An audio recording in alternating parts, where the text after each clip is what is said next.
Bom dia. Bom dia. Graça e paz do Senhor Jesus. Amém? Amém. Como vocês estão? Está tudo? Estão bem?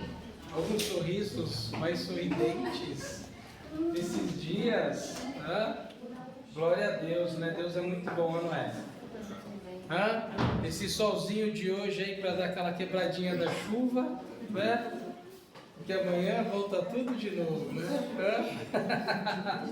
É isso aí, Deus é muito bom. Nós temos nessas últimas 2 semanas ouvido alguns aspectos da caminhada de Jesus com seus discípulos. E é interessante porque você vê o interesse de Jesus buscando o ser humano desde aquela época, não é? Quando ele estava entre nós aqui, e ele fazia questão de se deslocar para ir até aqueles que não o conheciam, que nunca tinham ouvido falar sobre nada. E é triste quando a gente vê que desde aquela época muita gente o recusava, muita gente o rejeitava. Depois que Jesus atravessou o mar da Galileia, no meio daquela tempestade, chega numa cidade, vem um homem possesso com uma legião de demônios, 6.000 demônios. Ele expulsa aqueles demônios daquele homem. E as pessoas daquela cidade que eram atormentadas por aquele homem, que segundo a palavra, ele ficava dia e noite gritando, se cortando, no meio dos túmulos que eram nas cavernas. As pessoas rejeitam Jesus. Falam: a gente não quer você aqui não. Por quê? Porque as pessoas elas estavam mais preocupadas com os bens materiais. Porque o fato dos demônios terem pedido para Deus: olha, nos mande para aquela manada, que aqueles 2.000 porcos se precipitam no mar, fez com que os interesses pessoais e o conceito realmente que era mais importante para aquele povo aflorasse. E eles desprezaram o que Jesus fez com aquele homem, né? Porque o benefício não foi só para aquele homem, foi para aquela população também, que não tinha mais nenhum doido gritando e se cortando e batendo e quebrando. Ele já foi preso várias vezes e nunca ficou preso, mas eles estavam preocupados o quê? Com a parte material. Então Jesus, ele faz o quê? Ele atravessa de novo o mar da Galileia, sentido Cafarnaum, e desce. Aí aparece o principal da sinagoga, Jairo, e fala: olha, minha filha está doente, mas eu creio que se o senhor for lá, ela vai ser curada. Jesus fala: eu vou com você. Só que a multidão seguia Jesus, e aí no meio daquela multidão, alguém toca nele, e dele sai poder. E era uma mulher que já estava com hemorragia há 12 anos, a idade da filha de Jairo. Ou seja, quando a filha de Jairo nasceu, essa mulher começou a ter uma enfermidade. E aí essa mulher é curada, e depois Jesus ressuscita a filha de Jairo, porque ela morreu nesse meio do caminho. E aí a gente vai ver que Jesus, ele decide o quê? Ir para Nazaré, que era a cidade na qual ele cresceu. Abre aí em Marcos, vamos ler do versículo 1 ao versículo 13.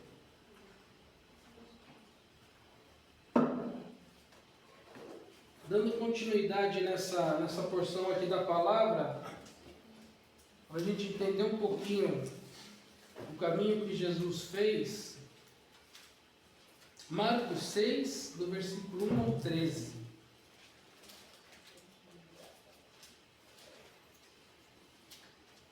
A palavra de Deus diz assim: tendo Jesus partido dali, foi para a sua terra, e os seus discípulos o acompanharam. Chegando o sábado, passou a ensinar na sinagoga, e muitos ouvindo-o se maravilhavam, dizendo: De onde vem a estas coisas?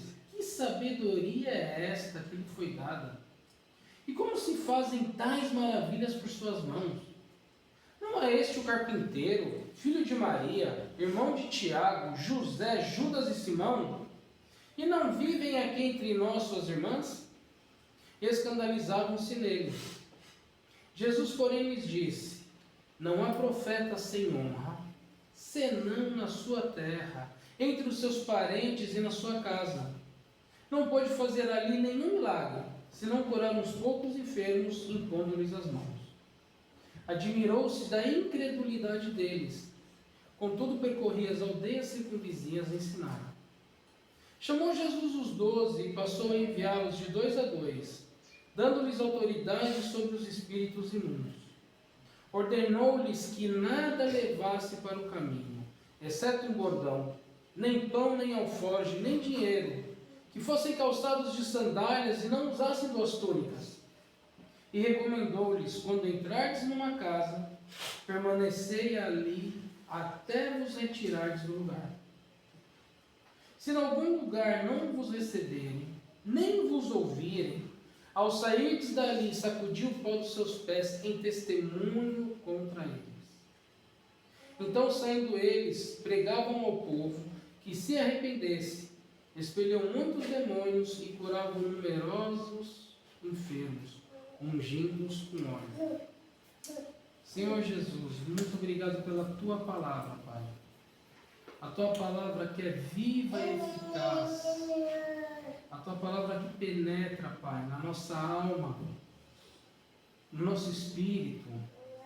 A palavra, Senhor Jesus, que nos dá a salvação, que nos mostra quem é o Senhor, que nos revela a Tua pessoa. Que o Teu Espírito Santo fale aos nossos corações e que nós possamos entender qual é a porção que o Senhor tem para nós hoje e que possamos colocá-la em prática, Deus. Que as nossas vidas sejam vidas agradáveis a Ti, Pai. Guarde os nossos corações e mentes em Cristo Jesus. Protege todos aqueles que não puderam estar hoje aqui. Visita-os com Teu poder. Que o Senhor também console os seus corações e supra as suas necessidades. Muito obrigado, Jesus, por este dia. É o que nós pedimos e agradecemos no nome santo do Senhor Jesus. Amém. Os discípulos, eles estavam acompanhando Jesus em todas essas viagens. Ali em Cafarnaum, onde a maior parte do ministério de Cristo estava, nesse primeiro período, e depois atravessando, indo e vindo no Mar da Galileia. Para a gente ter uma ideia, quando o Senhor Jesus ele volta, ele está ali em Cafarnaum, e dali até Nazaré, a cidade que ele havia crescido, era mais ou menos 40 quilômetros. Davam uns 2 dias de viagem a pé, num bom ritmo. Então Jesus vai com seus discípulos para Nazaré. Ele chega lá e quando é sábado, o que ele faz? Ele vai direto para a sinagoga ensinar. E muitas pessoas, elas ficam maravilhadas com o que ouvem de Jesus. Elas se admiram, elas falam: de onde vem tanta sabedoria? De onde vem tanto poder para realizar esses milagres? Jesus ele tinha crescido em Nazaré, então ele estava fora de Nazaré mais ou menos entre 1 ano e 2 anos. E José, o seu pai, ele era um carpinteiro, provavelmente conhecido. Nazaré é pequeno e provavelmente tinha uma boa reputação. E Jesus, com seus irmãos e irmãs, ele havia crescido nesse ambiente de um pai trabalhador e que provavelmente havia feito muitos móveis para os moradores ali daquela região. De repente, o que acontece? Essas pessoas, elas veem novamente aquele homem que ele cresceu, brincou com seus filhos, fez alguma cadeira, uma mesa, ajudou o pai a levar, e aí de repente ele está na sinagoga, não é? O lugar religioso principal, falando de uma forma onde as pessoas falaram: mas espera aí, que autoridade esse homem tem? Que sabedoria que esse homem tem? Como é que ele adquiriu tudo isso? A gente sabe quem é o pai dele, a gente sabe quem é a mãe. Mãe é Maria. Tem ali os seus irmãos. As irmãs ainda moram aqui. E aí, a coisa mais surreal é que essas pessoas que se admiraram com a sabedoria, com o poder, com as palavras que Jesus estava falando na sinagoga, elas ficam ofendidas com a presença de Jesus. É o que diz no final do versículo 3, na minha versão, fala: e escandalizavam-se nele. Ou na sua versão, ficaram ofendidas, ou vai ter algum outro adjetivo sinônimo disso que a gente falou. Então as pessoas, ao invés delas falarem: olha que bênção, esse homem cresceu com a gente, e agora ele está tão sábio que ele está o que? Agregando conhecimento divino a nós. Não, mas eles ficam escandalizados. E o que a gente pode imaginar que os amigos de Jesus que cresceram, ele foi uma criança normal, os seus vizinhos, o que aconteceu para elas terem essa atitude? E a gente vê o quê? Que a história ela se repete. Jesus, quando ele atravessou o mar da Galileia, ele foi abordado por um homem possuído de 6.000 demônios. Consegue imaginar uma coisa dessa? Você já viu uma pessoa endemoniada? Eu nunca fiquei perguntando. Tem pastor que pode perguntar, né? Quem é seu nome? Fica fazendo entrevista com Satanás. Não precisa fazer não. Expulsa em nome de Jesus, não precisa saber quantos são. Mas interessante que Jesus fez isso aqui, e é a única vez que ele faz isso, que é para mostrar o tamanho do problema que aquela região estava tendo, e com o tamanho daquele problema, como eles foram mal agradecidos com Jesus, como eles foram negligenciados. Eles negligenciaram o quê? A oportunidade que Cristo estava dando para aquele povo. E aí Jesus ele vai para a casa dele, para onde ele cresceu, e acontece o quê? A mesma coisa. Ele é rejeitado da mesma forma. Então Jesus, por fazer coisas boas, Jesus, por demonstrar sabedoria com seus compatriotas, ele recebe o quê? Rejeição. Aí diante disso, Jesus diz para eles o quê? Que um profeta recebe honra por toda parte, menos na sua cidade, menos entre os seus parentes, menos com a sua própria família. É a pior rejeição que Jesus poderia ter recebido. Ele veio de uma rejeição, atravessa o mar da Galileia de novo, pensando: agora eu vou para onde eu cresci.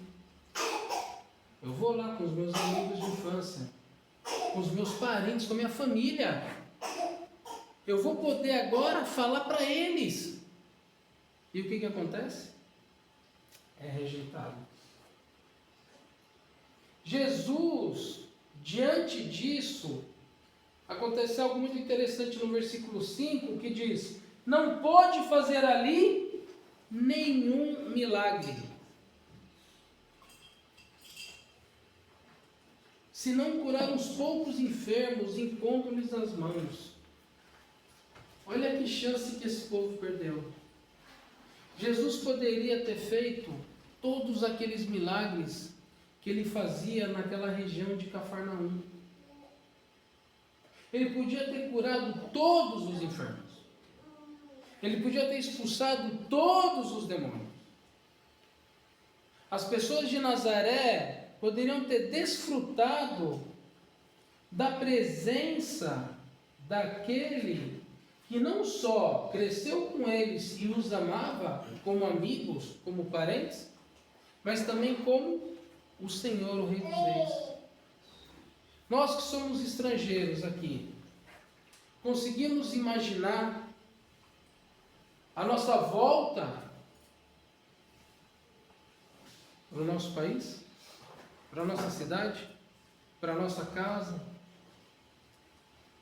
firmes na fé em Jesus e sermos rejeitados? Você consegue imaginar? Em vez, geralmente quando a gente volta lá para o Brasil, o que acontece? A gente paga excesso de peso na volta para Portugal. Porque parece que a gente passa fome, não é? O povo só quer tuchar comida.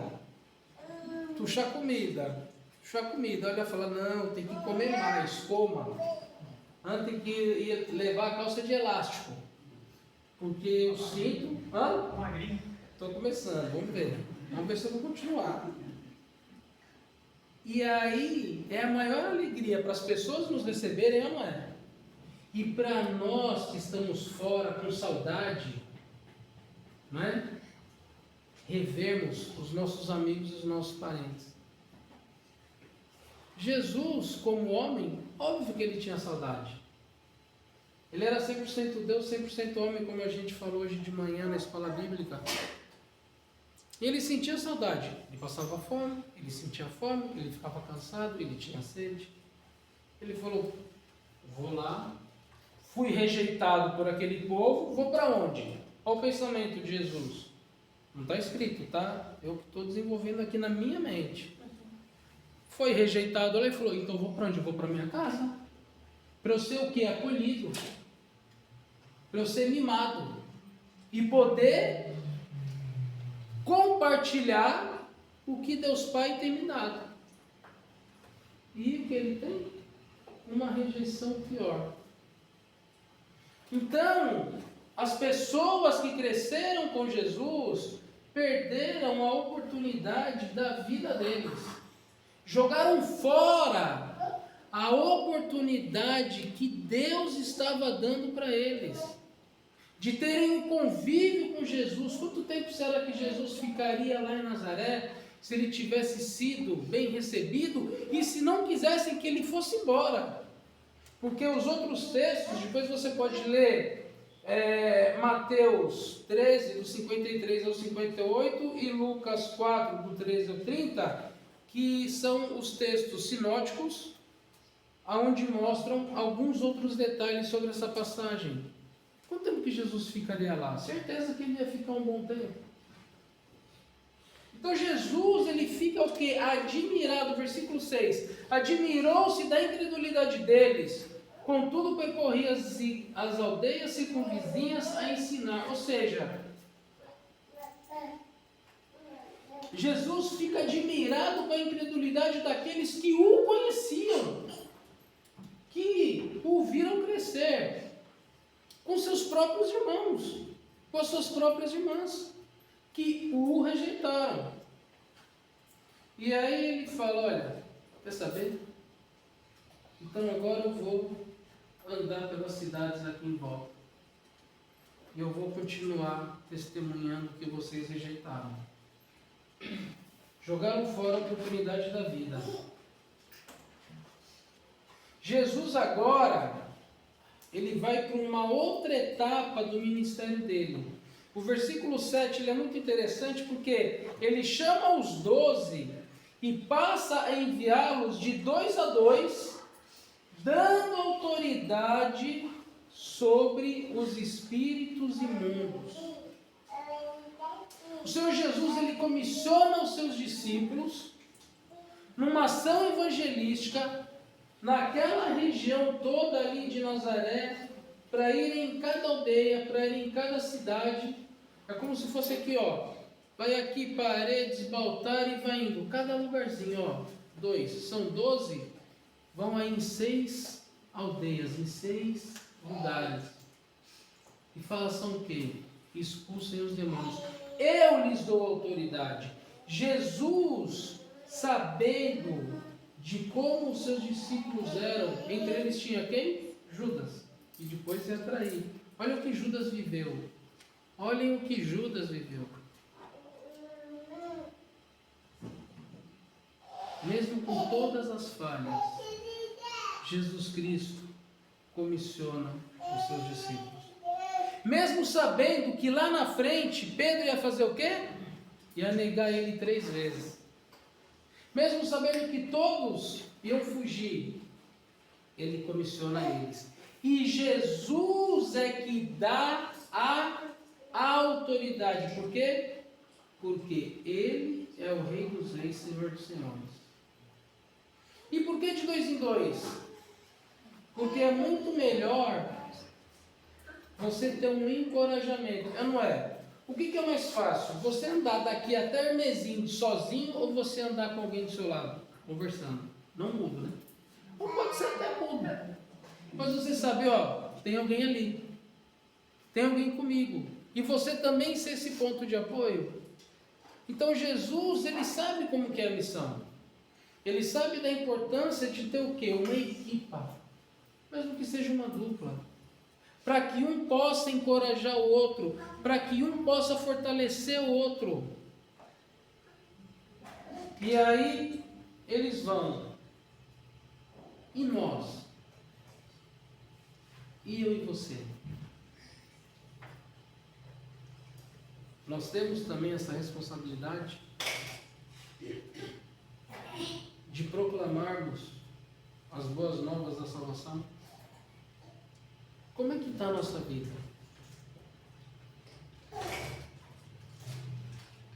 Nós fazemos parte do corpo de Cristo.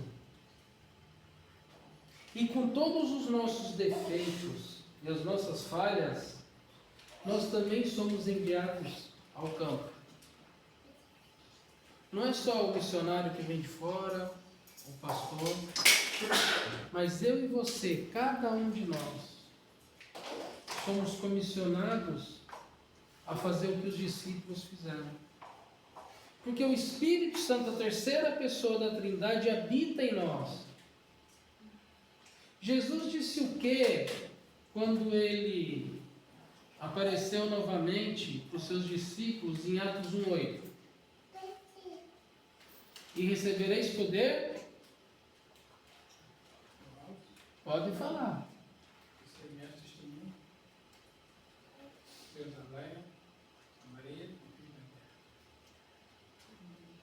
Jesus diz: e recebereis poder para serem testemunhas.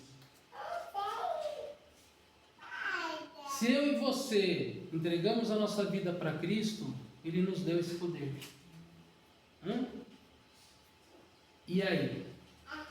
Nós estamos usando esse poder? Imagine. Sabe aquele carrinho carocha? Lá no Brasil chama Fusca. Aquele carrinho da Volkswagen? Eu e você somos aquele carrinho. Paulo diz que nós somos vasos de barro, certo? Eu e você somos aquele carrinho, só que com motor de Ferrari. Alguém não sabe o que é uma Ferrari? É isso que nós somos? E o que a gente está fazendo? A gente está andando na nossa vida cristã como uma carocha, como um fusquinha, ali, sabe? Deixando... não, isso daí é para o pastor. Isso daí é para o missionário, isso daí é para o evangelista. Ou nós estamos desfrutando da bênção de termos o poder do Espírito Santo em nós para sermos testemunhas. Como Paulo disse, Jerusalém que é o quê? A nossa área de atuação. Judéia e Samaria, amplia mais um pouquinho. Até onde? Os confins da terra. Sabe o que é interessante? Quando a gente estava no Brasil, a igreja no Brasil nos enviou para onde? Geograficamente falando, para os confins da terra, certo? Atravessamos um oceano, 10.000 quilômetros de distância. E aí nós chegamos aqui. Hoje, aqui, o que é para mim, para Elaine? A nossa Jerusalém. Entendeu a dinâmica que Deus faz? Para a nossa igreja enviadora, para os nossos irmãos, para os nossos amigos, para a nossa família, nós somos enviados até os confins da terra. Mas aí agora, para eles nós continuamos nos confins da terra. Mas para nós, hoje nós estamos aonde? Na nossa Jerusalém. E a grande questão é isso por quê? Porque o Evangelho ele é dinâmico. O Senhor Jesus quer que eu e você tenhamos uma vida integral, desfrutando do poder de Deus. E o poder de Deus é para proclamar as boas novas da salvação. Eu e você, sem distinção, você sendo mais extrovertido ou sendo mais introvertido, você tendo mais recursos ou tendo menos recursos, porque não interessa o que está ao nosso redor, interessa o que está dentro de mim e de você. É isso que interessa. Eu sempre digo, Jesus está voltando. Alguém tem dúvida disso? Está mais claro do que nunca. O Senhor Jesus está voltando. E temos o quê? A oportunidade de, na nossa vida, no nosso dia a dia, estudando, trabalhando, ou mesmo sem estar trabalhando, nos nossos relacionamentos, estarmos o quê? Exalando o bom perfume de Cristo. Você não precisa necessariamente abrir a Bíblia e falar, ó, você sabia que você vai para o inferno? Se você não aceitar Jesus? Não, viva Jesus. Viva Jesus que vai fazer a diferença. Então o Senhor Jesus, Ele comissiona os seus discípulos. Agora, Ele ainda coloca algumas orientações interessantes. Por quê? Porque Ele queria mostrar alguns conceitos. Versículo 8, olha o que o Senhor Jesus começa a falar. Ordenou-lhes Jesus que nada levassem para o caminho, exceto um bordão, nem pão, nem alforje, nem dinheiro, que fossem calçados de sandálias e não usassem 2 túnicas. Jesus instrui os seus discípulos a levarem apenas um cajado. Sabe o cajado? A gente vê bastante peregrino aqui, não vê? Tanto indo ali para Santa Rita, ou para Fátima, ou mesmo para Santiago de Compostela. E sempre você vê com aquela, né? Agora o cajado também ajudava os discípulos a quê? A afastar animais perigosos. Jesus fala, só isso. Não leva comida. Não se preocupa com isso. Não leva nem bolsa de viagem. Hoje em dia, você consegue sair sem o seu telemóvel? Eu sabia que meu telemóvel estava ali na minha mochila. Eu sabia. Mas tinha tanta coisa ali dentro, a capa do óculos, tudo, que eu comecei a colocar a mão e falei, cadê o meu telemóvel? Antes de vir para cá, para eu poder colocar aqui para filmar. Fala sério. Vai com paranoia? Você consegue? Se você sai sem telemóvel, primeira coisa que você fala, e se acontecer alguma coisa, é verdade ou não? E antes, quando a gente não tinha, quando acontecia alguma coisa? Se nós todos estamos aqui é porque nós sobrevivemos, não é verdade? Então Jesus está colocando um conceito, que eles não poderiam levar dinheiro. Não precisa levar dinheiro não. E Jesus fala que eles poderiam levar uma única coisa, que é o quê? A sandália. Que era para não machucar o pé. E não levar 2 túnicas ou uma outra muda de roupa. Jesus ele queria mostrar para os seus discípulos que a missão ela se faz com poucos recursos e em dependência. E na dependência daqueles que os iriam receber. Olha só, Jesus, ele estava querendo desenvolver também no povo que iria receber os discípulos vários conceitos: generosidade, mansidão, você está recebendo um desconhecido, hospitalidade. Vocês entenderam como a missão de Cristo ela é integral, é 360 graus, é para todo mundo, é para toda a gente.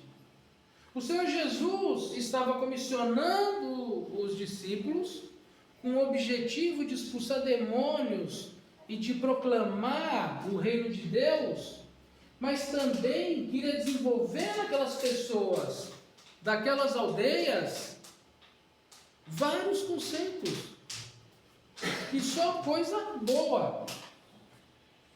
Aí Jesus, ele continua desenvolvendo o versículo 10, e recomendou-lhes: quando entrares em alguma casa, permanecei até vos retirardes do lugar. Jesus estava orientando os discípulos para que aonde quer que eles fossem, eles devessem ficar na mesma casa até sair daquela cidade, sem ficar pulando de casa em casa, sabe? Procurando uma melhor estadia. Sabe aquela coisa? E aí, como é que estava lá na casa que você recebeu? O frigorífico estava cheio?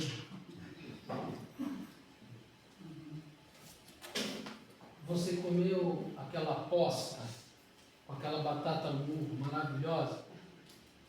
Aí outro discípulo fala: posta? O que é isso? Hã? Jesus queria que eles também dessem o quê? Testemunho de gratidão. E não começassem a ficar disputando: ó, fiquei numa casa, que você nem sabe. Não tinha uma televisão, era um cinema. Hã? E de entrada tinha isso, aquilo outro. Não. O Senhor Jesus, ele queria que realmente eles dessem um bom testemunho de gratidão. E ao mesmo tempo essas pessoas estavam sendo abençoadas. Você é hospitaleiro?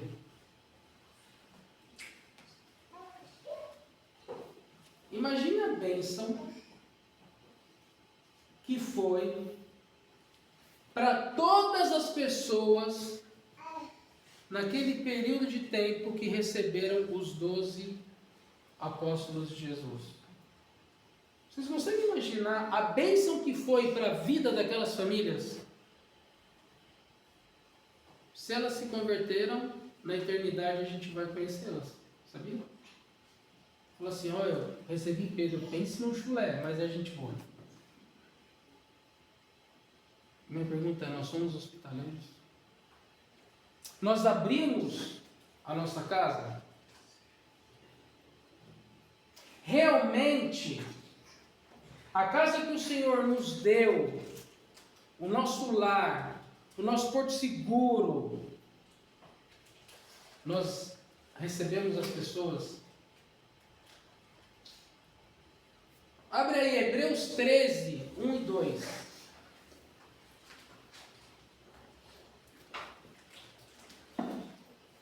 Hebreus 13, 1 e 2. Alguém pode ler, por favor?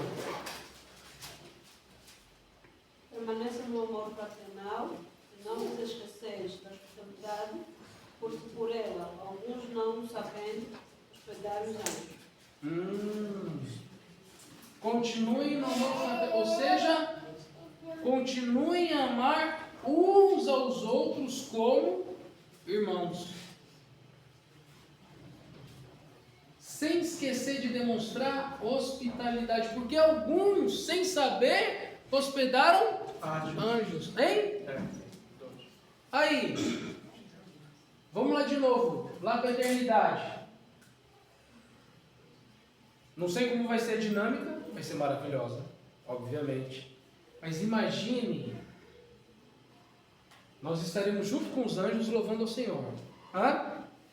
Imagine, você está lá, Micael, presente. Aí chega um anjo. Cara, você lembra aquela vez, não sei o que, eu que fiquei na sua casa? Fala sério. Hã? Hebreus disse uma afirmação. Ele não colocou uma suposição. O autor de Hebreus colocou uma afirmação. Alguns, sem saberem, receberam anjos. E na eternidade isso vai ser revelado. Como a gente não vai pecar mais,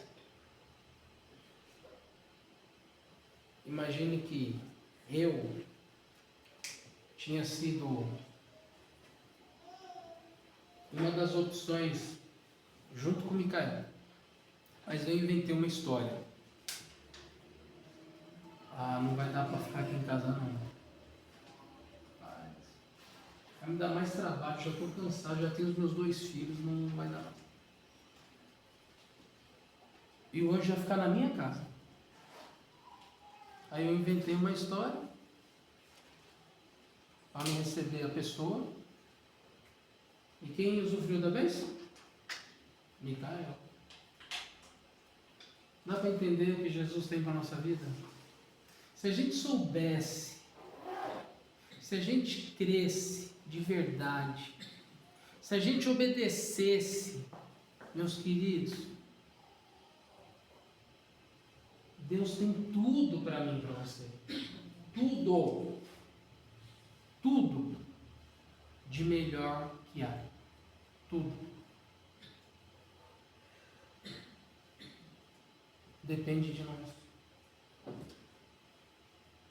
Nós podemos desfrutar das bênçãos, ou nós podemos rejeitar as bênçãos, como Jesus foi rejeitado pelo povo dos gadarenos, como Jesus foi rejeitado pela sua família, pelos seus amigos, pelos seus vizinhos em Nazaré.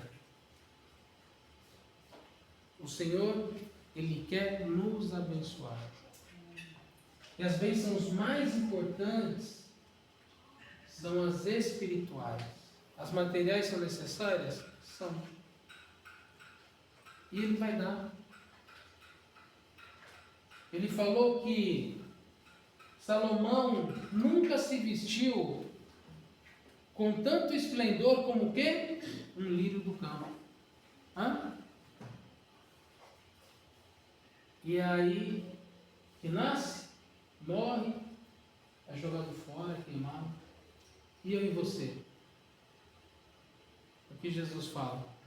Quanto mais importantes, amados, nós somos do que? Um lírio do campo. Ele vai suprir nossas necessidades. E quando Ele nos abençoa para abençoarmos. Não é só sermos abençoados. É para abençoarmos os outros. Então o Senhor Jesus, Ele está com os discípulos, e aí Ele vai falar algo que é muito interessante, que mostra realmente essa outra questão da rejeição. Olha o versículo 11. Se em algum lugar não vos receberem, nem vos ouvirem, ao sairdes dali, sacudi o pó dos pés em testemunho contra eles. Jesus também dá uma chamada de atenção importante para os discípulos, para que, se algum povoado recusar recebê-los, quando Jesus expulsou aqueles demônios, aquele povoado fez o quê? Recusou a presença dele. Expulsou, mandou embora.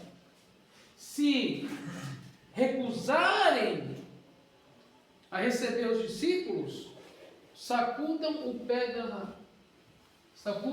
as sandálias, o pó, em sinal do quê? De reprovação. Forte isso, né? Sabe o que significa? Limpar o que é inútil. Bater os pés na sandália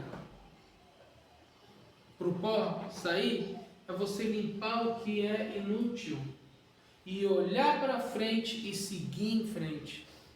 Rejeitou? Ó, vamos embora, tem outra cidade lá. Vamos ver como é que é. Porque quando eu e você somos recusados, não somos nós que somos recusados. É o Senhor Jesus que é recusado. Porque nós somos o quê? Embaixadores de Cristo. Quando as pessoas nos rejeitam por causa de Jesus, elas não estão nos rejeitando. Elas estão rejeitando aquele que nos comissionou, que nos deu autoridade para testemunharmos e proclamarmos as boas novas da salvação. Então, eles saíram e pregaram o quê? Arrependimento. Versículo 12. Então, saindo eles, pregavam ao povo que se arrependesse, expeliam muitos demônios e curavam numerosos enfermos, ungindo-os com óleo.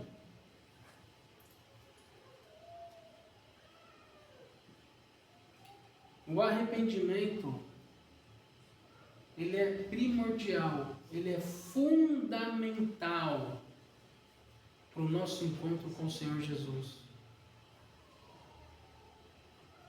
Pedro disse em Atos 3, 19 e 20 o seguinte: arrependei-vos, pois, e convertei-vos para serem cancelados os vossos pecados, a fim de que da presença do Senhor venham tempos de refrigério, e que envie Ele o Cristo que já vos foi designado. Quem é? Jesus. Olha só, o arrependimento, ele nos dá a oportunidade do perdão. O arrependimento, ele nos dá a oportunidade dos nossos pecados serem cancelados. E para que a gente tenha tempos de refrigério na presença do Senhor. Ou seja, para que a gente tenha gozo, alegria, satisfação de estarmos diante do Senhor. Olha o que Ezequiel profetizou para os exilados da Babilônia. Ezequiel 18:32. Não é meu desejo que morram, diz o Senhor soberano. Arrependam-se e vivam. Quando a gente vê a trajetória do povo de Israel, o Senhor só pedia o que para eles? Se arrependam. Quando estava tudo mal, depois do pecado deles rejeitarem a Deus, de começarem a idolatria dos outros povos, de não obedecerem os mandamentos, o profeta ainda fala: se arrepende. Deus tem o melhor para nós, tem o melhor para você. Aí Deus é tão maravilhoso que quando o povo se arrependia, o que Deus fazia? Dava a vitória. Aí a vitória trazia a soberba. Aí o povo abandonava de novo. Será que a história não se repete com a igreja hoje?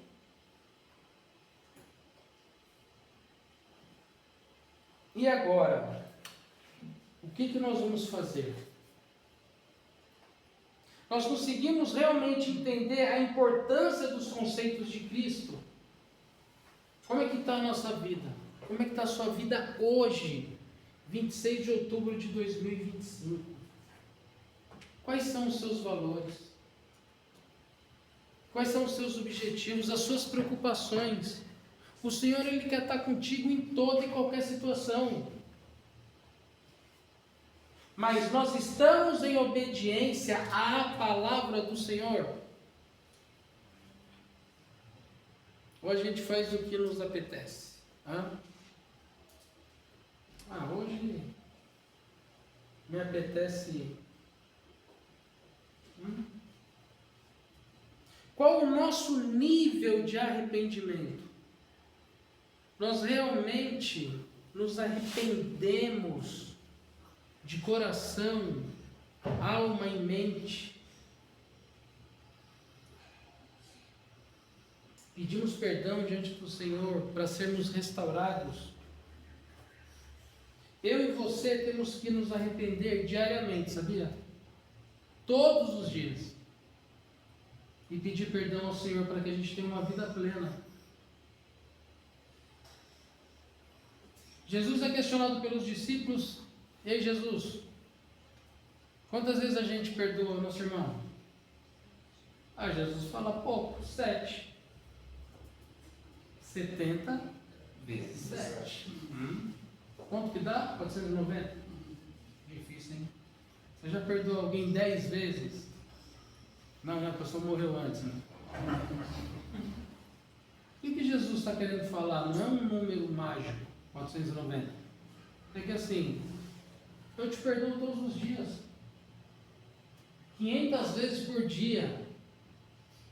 Se a gente fizesse uma lista do que a gente faz que não deveria fazer, ou do que a gente não faz que deveria fazer, a gente só ia ficar escrevendo. E aí, se a gente fizesse a outra lista de quantas vezes a gente pediu perdão por tudo,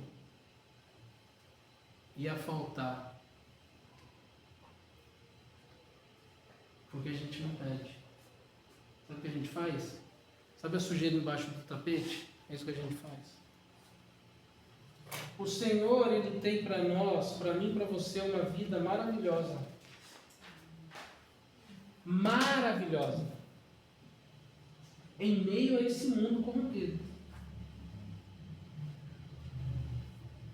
Que nós possamos realmente viver uma vida diferente. Uma vida de arrependimento.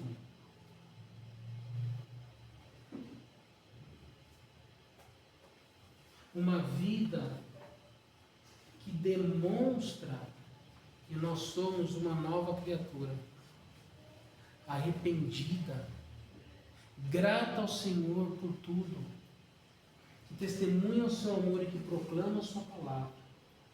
Amém? Obrigado, Jesus, por mais essa porção da tua palavra. Obrigado pelo teu amor, pela tua graça e misericórdia. Obrigado por cada pessoa que o Senhor trouxe hoje aqui, Pai. Louvado e engrandecido seja o teu nome por todas as famílias representadas aqui, Pai.